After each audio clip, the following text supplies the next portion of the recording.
চলো অ্যাকশন। নমস্কার, আমার নাম অর্ণব ঘোষ, আমার এজ 21+, আমার বাড়ি বোলপুর শান্তিনিকেতন।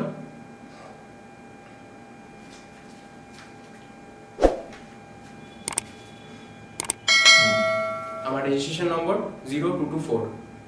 ওকে, এবার অ্যাক্টিংটা বলবে। অ্যাকশন। টিনা, আমি তোমাকে ভালোবেসেছি, আমি তোমাকে সত্যিকারের ভালোবেসেছি, কিন্তু তুমি কি করলে? রনির মতো একটা বাজে ছেলে, একটা ছোট লোক, একটা লম্পট ছেলেকে প্রেমে পড়লে। ছি টিনা, ছি।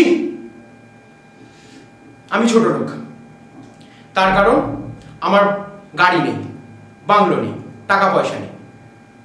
আমার বাবা ছোট্ট একটা ক্লার্ক, আর রনির বাবা বিশাল বড় একজন বিজনেস আইকন। কিন্তু টিনা, তোমাকে আমি একটা কথা বলি, যেটা রনির কাছে নেই, সেটা শুধু আমার কাছে আছে। সেটা হলো পবিত্র মন, যেটা দিয়ে আমি তোমাকে সত্যিকারের ভালোবেসেছি টিনা, সত্যিকারের।